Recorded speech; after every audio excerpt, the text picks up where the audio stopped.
Բարի երեկո, առաջին ալիքի եթերում հանրային հեռուստատեսության լրատվական ծառայության շաբաթվա ամփոփիչ թողարկումն է։ Շվեյցարիան հավատարիմ գործընկեր եւ բարեկամ երկիր է Երևանում հայտարարել է եվրոպական հնագույն չեզոք երկրի նախագահը։ Այս շաբաթ կայացավ Շվեյցարիայի համադաշնության նախագահի առաջին այցը մեր երկիր։ Երկրի ղեկավարի նստավայրում կայացած հանդիպմանը նախագահ Սարգսյանը շեշտել է Հայաստանը պատրաստակամ է խորացնել հարաբերությունները բարեկամ Շվեյցարիայի հետ։ Հայաստանի նախագահը հույս է հայտնել, որ համադաշնության նախագահի առաջին պաշտոնական այցը կխթանի հայ-շվեյցարական հարաբերությունները, կամրապնդի ու կզարգացնի եւ երկկողմ եւ բազմակողմ ձևաչափերով։ Համադաշնության նախագահ տիկին Կալմիրեյը Սերժ Սարգսյանին մայիսին պաշտոնական այցով հրավիրել է Շվեյցարիա։ Այդ երկրում հաջորդ ամիս կայանալիք գրքի ամենամյա ցուցահանդեսին Հայաստանը պատվավոր հյուր է լինելու։ Մեր երկրի նախագահն էլ տիկին Կալմիրեյին հրավիրել է 2012-ին Երևանի գրքի մայրաքաղաք հռչակելու կապակցությամբ կայանալիք միջոցառումներին։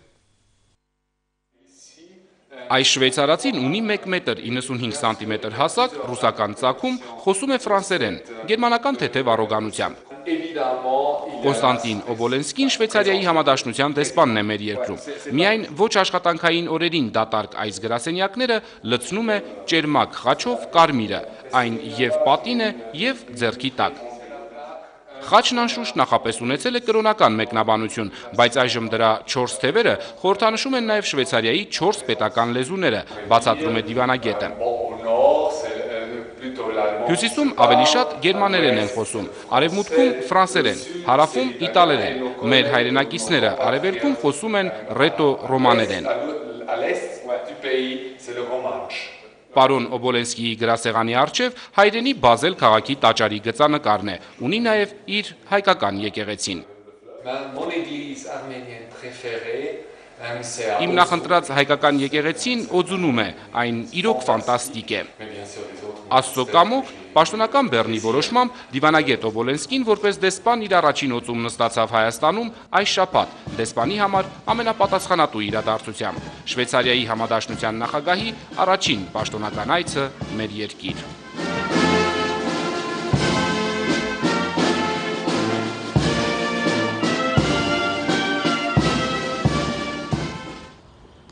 Շվեյցարիան Հայաստանի հավատարիմ գործընկերն է ու բարեկամը Սերժ Սարգսյանի հետ հայ-շվեյցարական հարաբերությունների ամբողջ օրակարգը քննարկելուց հետո վերահաստատում է Միշելին Կալմիրեյը։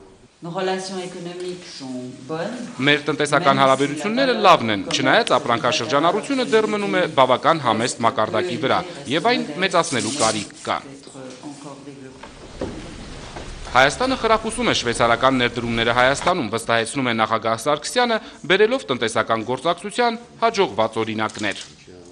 Կարող եմ նշել շվեյցարական ընկերությունների մասնակցությունը Ծաղկաձորի, Ջերմուկի, Տաթևի զարգացման ծրագրերում, որոնք ուղղված են հայաստանյան այս բնակավայրերի զբոսաշրջության ներուժի հնարավորությունների բացահայտմանը։ Հայ-շվեյցարական տնտեսական գործակցությունը խորացնելու, Երևանի հետ ուղիղ երկխոսություն պահպանելու իր կամքը պաշտոնական բեռնը ցույց տվեց այստեղ իր դիվանագիտական ներկայացուցչությանը ամենաբարձր կարգավիճակը տալով, նկատում են դիվանագետները։ Հայաստանում շվեյցարական դեսպանատունը պաշտոնապես բացեցին երկու պետությունների առաջնորդները։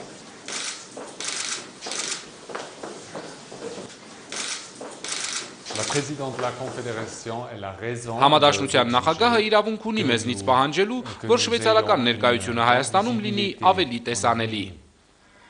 Շվեյցարացիները Հայաստանում հաճախ տեսանելի չեն, բայց նրանք այստեղ են եւ վաղուց, Սպիտակի երկրաշարժի առաջին օրերից, մարդասիրական, սոցիալական նախաձեռնություններով։ Տիկին Կալմիրեյը Գյումրի էր այցելել տեսնելու շվեյցարական փորձից ու ֆինանսավորումից օգտված հայ փրկարարների մասնագիտական կարողությունները։ Ինչպես մարդասիրական ու զարգացման իրենց ծրագրերը, այնպես էլ քաղաքական դժվարին առաքելությունները իրականացնելիս շվեյցարացիները լուռ են։ Նրանք թավշյա դիվանագիտություն են անվանում այն, ինչն աշխարհին հայտնի է որպես հայ-թուրքական հաշտեցման միջնորդություն։ 2009-ին Ցյուրիխում Միշելին Կալմիրեյի ներկայությամբ կնքվեցին հայ-թուրքական արձանագրությունները։ Դրանով շվեյցարական միջնորդությունը ավարտվեց, Երևանում հայտարարեց շվեյցարացի նախագահը։ Այնուամենայնիվ մենք չենք լվանում մեր ձեռքերը եւ այնպես չէ, որ չենք հետաքրքրվում, թե ինչ է կատարվում կամ ավելի ճիշտ չի կատարվում Հայաստանի եւ Թուրքիայի միջեւ։ Շվեյցարիան ցանկանում է, որ վերսկսվի արձանագրությունների վավերացման գործընթացը եւ պատրաստ ենք անել այն ամենը, ինչը կքաջալերի այդ գործընթացը։ Միջազգային թատերաբեմում չեզոք, բայց ակտիվ դերակատար Շվեյցարիայի առաջին դեմքի այս հայտարարությունը սպասված ուղերձ է Թուրքիային, փակուղուց դուրս բերել հայ-թուրքական գործընթացը։ Ափսոսանքով նշեցի, որ Թուրքիան խուսափում է իր ստանձնած պարտավորությունների կատարումից եւ նման գործելավոճով արժեզրկում թե մեր նախաձեռնությունը եւ թե գործընթացում ներգրավված կողմերի ջանքերը։ Ղարաբաղի հարցը որպես նախապայման ասպարեզ նետելով Անկարան արգելափակոց դրեց հայ-թուրքական հաշտեցման ճանապարհին։ Դա տեսան ոչ միայն շվեյցարացիները, այլև մյուսները։ Նրանց բոլորին Կալմիրեի ներկայությամբ Հայաստանի նախագահը եւս մեկ անգամ հիշեցրեց. Ղարաբաղյան հակամարտությունը ունի մեկ լուծում։ Դա Լեռնային Ղարաբաղի ժողովրդի ինքնորոշման միջազգայինորեն ճանաչված իրավունքի խաղաղ իրագործման հնարավորությունն ապահովող լուծումն է։ Հիմնախնդիրը պետք է ունենա խաղաղ հանգուցալուծում, որին պետք է հասնել բանակցությունների ճանապարհով, որքան էլ որ այդ ճանապարհը լինի խոչընդոտներով ու դժվարություններով լեցուն։ 20-րդ դարի սկզբին Օսմանյան Թուրքիայում ցեղասպանության ենթարկված ու նույն դարի վերջին խորհրդային Ադրբեջանում այդ սարսափը վերապրած ժողովրդին պետք է որ լավ հասկանան Շվեյցարիայում, երկիր, որն ունի հումանիզմի հարուստ ավանդույթներ։ Առաջիններից մեկն է դատապարտել հայոց մեծ եղեռնը, պաշտոնապես ճանաչել այն։ 2003 թվականին Շվեյցարիայի ազգային խորհուրդը բանաձև ընդունեց հայոց ցեղասպանության ճանաչման եւ դատապարտման վերաբերյալ։ Տիկին նախագահ, հայ ժողովուրդը երախտապարտ է Շվեյցարիային իր սկզբունքային եւ հետեւողական քաղաքականության համար եւ իհարկե այդ հրեշավոր հանցագործությունը դատապարտելու համար։ Հայաստանի նախագահն ու մոլորակի բոլոր հայերը սպասում են այն օրվան, երբ հայկական պետության առաջնորդը շնորհակալություն կասի նաև Միացյալ Նահանգների նախագահին։ Կալմիրեի հետ համատեղ ասուլիսին Սերժ Սարգսյանը բացահայտեց. Սպիտակ տան ղեկավարին անձամբ խնդրել է իր ապրիլ 24-յան ուղերձում արտասանել ցեղասպանություն բառը։ Ժամանակին անձամբ եմ խնդրել Միացյալ Նահանգների նախագահին, որպեսզի այս բառը արտասանի։ Բայց ցանկությունն ու իրականությունը տարբեր բաներ են եւ ամենից լավ պահը այն է լինում, երբ որ քո ցանկությունը համընկնում է իրականության հետ։ Ցանկանանք, որպեսզի այս անգամ այդպես լինի։ Իսկ եթե նախագահ Օբաման դարձյալ խուսափի ցեղասպանություն բառը օգտագործելուց, պետք է ոչ թե վհատվել, այլ շարունակել պայքարը, ասում է նախագահ Սարգսյանը։ Արտակ Երիկյան, Արման Ղարիբյան, Տիգրան Բաբայան, Հայլուր։ Շաբաթվա ընթացքում տարածաշրջանային հայտարարությունների գլխավոր թեման առաջիկայում շահագործման հանձնվող Ստեփանակերտի օդանավակայանն է։ Պարզ է, որ հայկական երկրորդ պետությունը մի օր վերափոխելու էր օդակայան ինքնիշխան պետության զարգացման առաջնահերթություններում օդային տրանսպորտի ենթակառուցվածքների նորոգումը սպասված էր, նաև պահանջված։ Պահանջ էր թերևս Ադրբեջանի ռադիկալ հայտարարությունը, թե չի թողնի, որ օդակայանն աշխատի ավելին ամենաբարձր մակարդակով, նույնիսկ սպառնաց քաղաքացիական օդանավերի կործանմամբ։ Այս հայտարարությանը հաջորդեց ԵԱՀԿ Մինսկի խմբի միջնորդ երկրների եւ Խաղավիացիայի միջազգային կազմակերպության արձագանքն ու սուր քննադատությունը։ Այս շղթան ի վերջո եզրափակեց հանրապետության նախագահը։ Միջազգային հարաբերություններում չեզոքությամբ եւ անկողմնակալությամբ հայտնի Շվեյցարիայի նախագահի հետ մամուլի ասուլիսի ժամանակ Սերժ Սարգսյանը հայտարարեց, որ Ստեփանակերտ մեկնող առաջին օդանավի ուղևորը հենց ինքն է լինելու։ Իդեպ սոցիալական ցանցերում արդեն շատերն են ցանկություն հայտնել ուղեկցել հանրապետության նախագահին Երևան-Ստեփանակերտ առաջին չվերթում։ Թեև առաջին չվերթի օրն առայժմ հայտնի չէ, սակայն պարզ է մեկ բան, Արցախի օդանավակայանը պատրաստ կլինի շահագործման շուրջ 1 ամսից, Շուշիի ազատագրման օրը։ Հենց այս արձագանքներից հետո մեկ գիշերվա ընթացքում ադրբեջանական դիրքորոշումը վերախմբագրվեց եւ Բաքուն հայտարարեց, որ իրենք երբեք չեն կործանի Խաղավիացիայի օդանավերը, այդպիսի երկիր չեն։ Ինչ ուզում են թող լինեն, խնդիրն ամենևին իրենց մասին, իրենց գնահատականը չէ, ու այնպես չէ, որ Ստեփանակերտի օդակայանը սպասում էր Բաքվի օրհնությանը։ Ուղղակի շաբաթվա լրատվական այս փոխհրաձգությունը ցույց տվեց այն նյարդային վիճակը, որում գտնվում է Ադրբեջանը։ Հավանաբար չկարողանալով զսպել դժգոհությունն ու ջղաձգումները, բանակցային գործընթացից ու արաբական աշխարհում ծայր առած զարգացումներից Բաքուն աստիճանաբար մեկուսանում է իր տեսակետներում եւ դիրքորոշումներում, իսկական խառնաշփոթ ստեղծելով նաեւ սեփական երկրի հանրային կարծիքում։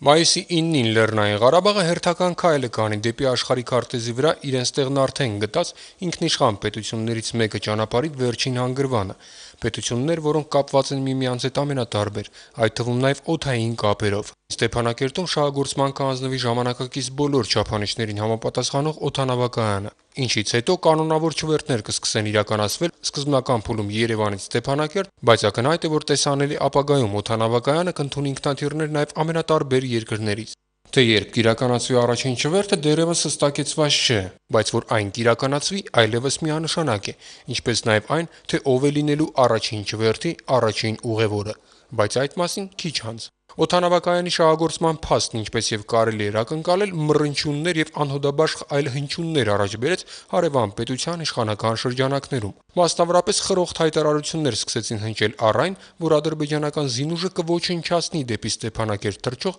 քաղաքացիական ինքնաթիռները։ Ու քանի որ այդ կարգի հայտարարությունը բնորոշ է միայն կոնկրետ կենսակերպի ու աշխարհայացքի տեր մարդկանց, բնական էր, որ այն անարձագանք չմնաց։ Մասնավորապես ադրբեջանական իշխանությունների հիշյալ հայտարարությունը սուր քննադատության արժանացավ միջազգային ավիացիոն կառույցների, տարբեր դեսպանների, ինչպես նաև ԵԱՀԿ Մինսկի խմբի համանախագահների կողմից, որոնք պարզ անգլերենով հասկացնել տվեցին, որ քաղաքացիական ինքնաթիռները ոչնչացնելու մասին հայտարարություններն ուղղակի անթույլատրելի են։ Իհարկե անթույլատրելի են եւ նույնիսկ մառազմային։ Այդպիսի հայտարարություններ աշխարհի նորորյա պատմության մեջ եղել են եւ քիչ չեն եղել, բայց այստեղ մի բայց կա։ Այդ հայտարարությունները միշտ հնչել են ահաբեկչական կազմակերպությունների կողմից։ Որևէ պետության կողմից այդպիսի հայտարարություն չի հնչել։ Պետության կողմից այդպիսի հայտարարություն հնչեցնելը մառազմ է, հիվանդ ելույթներ են, ժամանակավրեպ անցած բաներ են։ Ինչ է նշանակում պետությունն ասում է, որ ես կոչնչացնեմ քաղաքացիական ինքնաթիռ։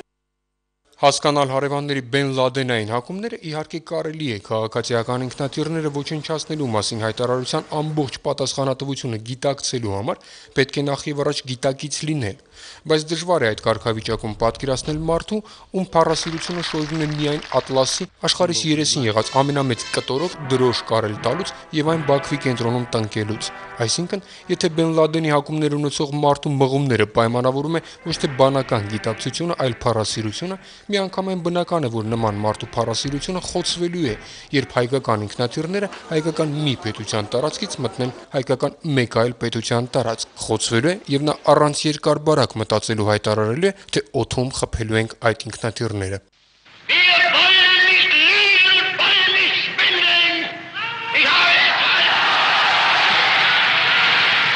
Բայց քանի որ կատվի վազքը կարճ տարածության վրա է լինում, հարևանները շատ արագ ուշքի եկան։ Միջազգային հանրությունն այդ հարցում լուրջ դերակատարություն ունեցավ, բայց հիմնական ուշքի բերողը Հայաստանի Հանրապետության նախագահ Սերժ Սարգսյանն էր, անելով հայտարարություն, որը շախմատային լեզվով ասած մատ էր մեկ քայլից։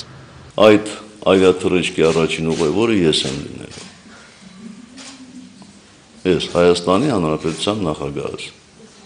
Չնայած Սերժ Սարգսյանի այս հայտարարությունը մատ էր ոչ միայն շախմատային լեզվով, այն մատ էր նաև բառի բուն իմաստով, ձեռքի մատ, ուղղակի կոնկրետ մատ, ուղղված կոնկրետ մարդու, կոնկրետ ասելիքով։ Իսկ Ստեփանակերտ մենք հաստատ թռչելու ենք։ Գևորգ Ալթունյան, Հայլուր։ Ադրբեջանի վերջին հայտարարություններում Ստեփանակերտի նորօդակայանի մասին այս շաբաթ խոսել է նաև Վաշինգտոնում, որտեղ ամերիկացի դիվանագետները հավաքվել էին քննարկելու հայ-ադրբեջանական բանակցային գործընթացը։ Առիթը Key West-ի 10 տարին էր, ուղիղ 10 տարի առաջ, հենց այսօրը 2001-ի ապրիլի 3-ին Միացյալ Նահանգների նախկին նախագահ Ջորջ Բուշի նախաձեռնությամբ ու մասնակցությամբ Key West ամերիկյան քաղաքում սկսվեց Արցախյան բանակցությունների հերթական փուլը։ Մինչև օրս էլ միջնորդ ու արդեն պաշտոնաթող դիվանագետների գնահատման ֆլորիդյան բանակցությունների ավարտին կողմերը մոտ են եղել հաշտությանը, սակայն ինչը այդպես էլ տեղի չի ունեցել ոչ 2001-ին ու ոչ էլ դրան հաջորդած 10 տարիներին։ Տասնամյակի առիթով քննարկմանը գնահատելով բանակցությունների պատմությունը միջազգային փորձագետներն ու դիվանագետներն ասել են, որ խնդրի կարգավորման ամենախոշոր խոչընդոտը ադրբեջանական կողմի ռազմատենչ հռետորաբանությունն է։ Հավաքը առանձնացել է Ադրբեջանի հասցեին չափազանց ուղիղ եւ կոշտ հայտարարությունների առատությամբ։ Կարնեգի կենտրոնի փորձագետ Թոմ Դեվալը քննարկմանը ներկա ադրբեջանցիներին հարցրել է, որտեղից երաշխիք, որ մեկ անգամ պարտված կողմը չի պարտվի երկրորդ անգամ, հիշեցնելով, որ Ադրբեջանն իր կարճատև պատմության ընթացքում ոչ մի անգամ ռազմական հաջողություն չի ունեցել։ Քննարկումը եզրափակել է Մինսկի խմբի նախկին համանախագահ Ռուդոլֆ Փերինայի խորհրդականը։